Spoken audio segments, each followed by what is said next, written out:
오늘의 사연 시작합니다. 안녕하세요. 살면서 한 번쯤 속 시원하게 털어놓고 싶은 이야기는 누구나 가지고 있을 거라 생각합니다. 내 뜻대로 할 수 있는 인생이면 얼마나 좋겠습니까마는 제 인생은 그렇지 않았어요. 4년 동안 좋은 일, 안 좋은 일 다 겪으면서 사귀어온 남자친구와 결국 헤어졌습니다. 파혼이라고까지 말하기는 좀 그렇네요. 왜냐하면 아직 결혼에 대해서 진지하게 생각해 본 적이 없었거든요. 그건 남자친구도 마찬가지고요. 하지만 오지랖 넓으신 남친 어머니라는 사람은 그게 아니었더라고요. 자기 말로는 유비무환이라면서 가뜩이나 부모도 없고 혈육이라고는 나이 많은 언니 한 명뿐인데 자기 집에 며느리로 들이기 전에 확실히 해둘 건 해두자며 저를 만나자고 하셨어요. 그런데 어떻게 말 한마디 한마디가 상식적인 게 하나도 없더라고요. 거기다 믿었던 남친마저 미적지근하게 반응을 하길래 너랑 더 사귀어봤자 내가 볼 땐 아무런 희망이 없는 것 같다고 말한 다음 이별을 했습니다. 일단 저에 대해서 알려드려야 할 게 몇 가지 있어요. 현재 부모님은 안 계십니다. 제가 중학교 3학년 때 사고로 돌아가셨지요. 아빠와 엄마는 늘 자식밖에 모르고 사시던 분들이라 어릴 때부터 사랑을 듬뿍 받으며 자란 저는 흔히 말하는 늦둥이에요. 언니와 나이 차가 무려 7살이나 납니다. 사실 언니라는 느낌보다는 이모나 제2의 엄마 같다고 볼 수 있죠. 실제로 자라면서도 언니와 말다툼이나 싸움 자체를 해본 적이 없습니다. 나이 차이가 많이 나다 보니 함께 논 적도 거의 없고요. 일방적으로 언니가 저를 돌봐주는 거였지 같은 레벨에서 뭘 같이 한다거나 그런 건 아니었어요. 아무튼 세상에서 가장 사랑했던 부모님의 사망 소식을 들은 저와 언니는 말 그대로 끝없는 절망에서 허우적대기만 했지요. 하지만 당시 이제 막 회사에 입사했던 언니가 먼저 정신을 차렸고 저를 다시 보살펴주기 시작하더라고요. 지금 생각해도 정말 대단한 정신력이라고 생각합니다. 아빠와 엄마가 없으니 이제 언니가 부모 역할을 할 거라며 저도 어서 학교에도 다시 나가고 원래의 생활로 돌아오라는 언니의 말에 전 오히려 더 엇나가기만 했죠. 어떻게 부모님이 돌아가신 지 한 달도 안 됐는데 나한테 일상으로 돌아가라는 말을 할 수가 있냐. 언니는 바늘로 찔러도 피 한 방울 안 나올 냉혈한이다라며 마구 막말을 퍼붓기도 했어요. 하지만 지금 돌이켜보면 그 누구보다 힘들었던 건 언니가 아니었나 싶습니다. 언니라고 왜 힘들지 않고 슬프지 않았겠어요. 오직 동생인 저를 챙기기 위해 힘을 낸 건데 그땐 그것도 모르고 언니를 참 많이도 원망했었네요. 아무튼 시간보다 좋은 약은 없다고 그렇게 한 달 한 달 지나면서 저 역시도 조금씩 안정을 찾게 되었습니다. 이제는 부모님이 생각나도 아무 데서나 주저앉아 우는 버릇은 없어졌을 무렵 언니가 제게 이야기를 하더라고요. 그건 바로 부모님의 사망보험금과 앞으로의 계획에 대한 이야기였어요. 부모님 사망보험금은 일단 통장에 그대로 놔뒀다가 나중에 제가 성인이 되면 주겠다고 했습니다. 그리고 다행히 당시 살던 집이 부모님 자가였기 때문에 그대로 쭉 사는데 아무런 지장이 없었고요. 생활비 역시 부모님 보험금 손댈 필요 없다고 언니가 일해서 번 돈으로 우리 두 자매 충분히 살 수 있다는 말을 하더라고요. 그러면서 저보고는 나중에 부모 없다고 무시당하기 싫으면 지금이라도 이악 물고 공부에만 매진하라는 말까지 했습니다. 솔직히 제가 공부에 소홀한 건 사실이었거든요. 나중에 안 사실이지만 언니는 저를 보살피면서 부모님의 사망보험금은 한 푼도 건들지 않았더라고요. 오히려 자기가 번 돈까지 차곡차곡 모아서 제 앞으로 돌려주기까지 했죠. 그 당시 언니가 제게 약속한 게 하나 있습니다. 그게 뭐냐 하면 제가 성인 될 때까지 연애도 결혼도 절대로 하지 않겠다는 거였어요. 오로지 제가 자립할 수 있을 때까지. 아빠 엄마 역할까지 다 해줄 테니 늘 제게 안심하라는 언니가 없었더라면 지금의 제가 존재했을지 의문일 정도로 언니는 저를 위해 모든 걸 희생하고 살았네요. 제가 혼자 있으면 외로울까 봐 언니는 늘 퇴근하고 곧장 집으로 와서 저와 시간을 함께 보내줬어요. 혹시라도 회식이라도 있는 날이면 회사 사람들에게 사정 이야기하고 간단하게 일 차만하고 곧장 들어오는 언니였어요. 그럼에도 혼자만 맛있는 거 먹은 게 걸린다며 매번 치킨이나 보쌈을 시켜주곤 했죠. 거기다 약속한 것처럼 남자친구도 아예 안 사귀더라고요. 저보다 몇 배는 예쁘게 생긴 언니에게 마음이 있는 남자들이 왜 없었겠어요. 종종 언니에게 사귀자고 대쉬하는 남자들의 존재를 눈치챈 저는 난 괜찮으니까 좋은 사람 같으면 한번 만나보라고 여러 번 권유를 해도 언니는 단호하게 거절을 하더라고요. 최소한 제가 대학교에 들어가게 되면 그때 생각해 볼 거라고요.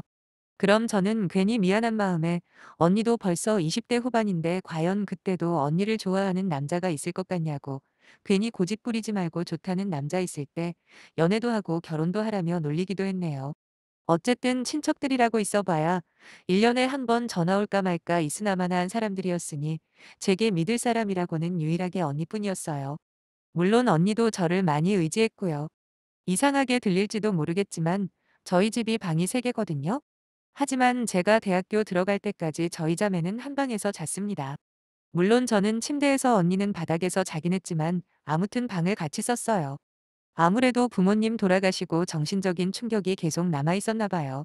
그렇게 저는 어느덧 대학생이 되었고 언니는 드디어 연애를 시작했는데 그 사람이 바로 지금의 형부입니다. 나중에 알고 보니 우리 사정을 다 알고 제가 성인이 돼서 언니가 약속을 지킬 때까지 옆에서 묵묵히 기다려줬다고 하더라고요. 그것만 봐도 우리 형부가 얼마나 괜찮은 남자인지 설명이 되겠죠? 실제로 언니보다 4살이 많은 형부와 저는 딱 띠동갑입니다. 끼리끼리 만난다고 언니와 아주 죽이 잘 맞아요. 제게 잔소리하는 타이밍도 똑같고 자기 말에 책임을 지려고 하는 모습까지 완전 판박이라 종종 제가 놀리곤 합니다. 성별만 다르지 이 정도면 도플갱어 아니냐고요. 언니는 형부랑 4년이라는 오랜 시간 동안 연애하고 결혼을 했어요. 저도 적극 찬성했고요. 그러다 문제가 생겼죠. 바로 신혼집을 어디로 잡느냐 하는 난관에 봉착한 겁니다. 원래 계획대로라면 형부가 전세를 얻으려고 했다길래 제가 그랬죠.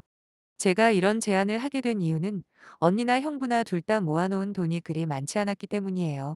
월급이 많은 편도 아니고 특히 언니 같은 경우에는 버는 돈을 거의 생활비로 써야 했기 때문에 목돈을 모을 틈이 없었습니다. 이제 겨우 제가 취직을 했으니 앞으로 여유가 생기긴 하겠지만 당장 결혼을 눈앞에 두고 있는 상태에서 집을 구해봐야 어차피 대부분 대출일 거 아니에요. 그래서 제가 나가서 살기로 한 거죠. 그런데 그때 언니가 통장을 하나 주더군요. 그 돈은 바로 그동안 까맣게 잊고 있었던 엄마 아빠의 보험금이었습니다. 원래는 2억 조금 안 되었는데 언니가 조금씩 채워서 딱 2억을 만들어 놨더라고요. 이걸 왜 날 주냐고 했더니 자기는 이 집에서 신혼을 시작하니까 돈은 제가 가지는 게 맞다. 그리고 이 집 명의도 공동 명의로 해놓자라는 언니에게 제가 화를 내며 말했어요. 지금까지 엄마 아빠 대신 나 이렇게 키워주면서 언니가 얼마나 힘들었을지 짐작조차 안 가는데 그게 무슨 소리냐. 이 돈으로 그냥 언니 결혼하는데 보태쓰라고 했습니다. 언니는 제 말을 듣자마자 펑펑 울었고 저 역시 함께 부둥켜 안고 울어버렸네요. 한참 후에 서로 진정을 하고 냉정하게 다시 상의를 했습니다. 도무지 언니의 고집을 거을 수가 없더군요. 그래서 최종적으로 집은 언니가 저는 부모님 보험금을 가지기로 결정을 했네요. 곧 언니는 결혼을 했고 1년 후에는 조카까지 태어났습니다. 드디어 좋은 남편 만나 이쁜 아이까지 낳고 잘 사는 언니를 보며 얼마나 부러웠는지 몰라요. 저희 부모님도 살아생전에 금술이 좋으셨고 언니와 형부 또한 알콩달콩 사는 모습을 보고 있자니 저 역시 빨리 결혼이라는 걸 하고 싶더라고요. 그때만 해도 세상의 남자들이 전부 우리 아빠나 형부 같은 줄만 알았어요. 제가 미친 거죠. 딱 그 시점에 제게 호감을 보이던 회사 동료가 바로 얼마 전 이별한 전 남친입니다. 편의상 그냥 남친이라고만 호칭할게요. 아무튼 남친과 사귀면서 좋은 곳도 많이 다니고 행복한 추억도 많이 만들긴 했어요. 그 점은 고맙게 생각합니다. 특히 가장 제가 고마웠던 건 저희 부모님 제사 때마다 꼬박꼬박 와서 자리를 지켜줬다는 거예요. 한 번은 술 한잔 올리면서 그러더라고요. 은주처럼 예쁜 딸 세상에 태어나게 해주셔서 감사하다고요. 그 말을 들었을 때 저도 모르게 눈물을 주체 못하고 펑펑 눈물을 흘렸네요. 곧바로 언니도 울고 형부도 울고 매번 제사 때마다 울긴 했지만 그날은 정말 많이 울었던 것 같아요. 그래서 27이라는 이른 나이에 남친과 결혼을 결심했는지도 모르겠네요. 제 머릿속에는 이미 남자친구 이외의 남자와 함께하는 미래라는 건 상상을 할 수도 없었거든요. 하지만 친구들도 그렇고 직장 동료들도 그렇고 모두들 제 나이에 벌써 결혼한다는 것에 부정적이었어요. 결혼을 한다는 게 배우자만을 고르는 게 아니라고 하면서 남자 쪽 집안 식구들도 한번 만나보지 않고 결혼을 하겠다는 건 너무 위험한 도박이라고 하더군요. 그 이야기를 듣고 생각을 해보니 3년이라는 연애 기간 동안 남친의 가족을 한 번도 만난 적이 없다는 사실이 마음에 걸리는 겁니다. 남자친구 아버지는 일찍 돌아가시고 어머니와 누나만 있는데 현재 한 집에서 같이 산다고만 알고 있었죠. 그래서 남친에게 본격적으로 결혼 이야기를 하려면 일단 양쪽 가족들에게 정식으로 인사를 드리는 게 맞는 것 같다고 말했어요. 남친이야 이미 저희 언니와 형부를 여러 번 만났기 때문에 저만 인사를 드리겠다는 말이었죠. 그랬더니 조금은 망설이던 남친이 그러더라고요. 자기 어머니가 조금 유별난 구석이 있다고, 약간 깐깐한 스타일이긴 한데 뒤끝은 없으니 직설적으로 말하는 건 알아서 걸러들으라고 하는 겁니다. 그때까지만 해도 남친과의 결혼을 확정해 놓은 상태라 그 정도는 참고 넘길 수 있을 줄만 알았어요. 물론 남친 역시 자기 어머니가 그 정도까지 막장일 줄은 몰랐을 테고요. 어찌어찌 남친이 자기 어머니, 그러니까 제게는 예비 시어머니가 되겠네요. 예비 시어머니와 약속 날짜를 잡았는데 저는 집으로 초대할 줄 알았거든요. 그런데 조용한 한정식 집을 예약하길래 물어봤더니 예비 시어머니가 그러더래요. 일단 만나보고 결혼을 허락할지 말지 결정하겠다고요. 그러면서 집으로 부르는 건 아직 성급하니 그냥 밖에서 보자고 했다는데 벌써 시작이구나 싶어 마음 단단히 먹고 정식 인사를 드리러 나갔습니다.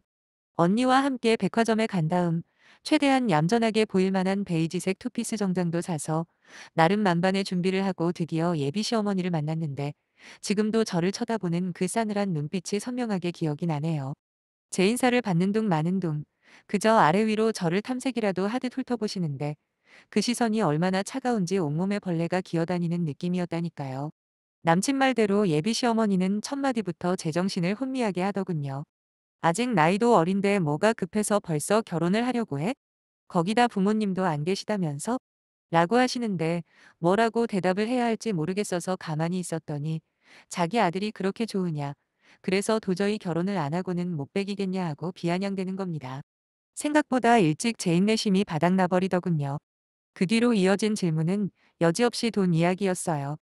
아무래도 제가 일을 한 지 몇 년 안 되다 보니 모아놓은 돈이 없을 거라 판단한 예비 시어머니는 결혼하게 되면 얼마나 준비할 수 있는지 대놓고 물어보더라고요. 남친에게 들은 게 있으니 저도 마음의 준비를 하고 있었다고는 하나 기본적으로 처음 만났는데 오는 길 힘들지는 않았냐, 길은 안 막혔냐, 고생했다 등등 예의상 할 말들이 얼마나 많은가요? 그런데 다짜고짜 나이도 어린 주제의 남자의 환장에서 결혼하려는 철부지 취급을 하는 겁니다. 정말 기분 나쁘고 화가 났습니다. 거기다 결정적으로 저를 정신 차리게 한 건 바로 남친의 태도였죠. 막말로 시어머니가 될 사람은 제가 선택할 수 있는 게 아니니 별 이상한 인간이 다 나올 수 있다고 쳐도 남친은 제가 직접 고른 평생의 배우자 아닙니까?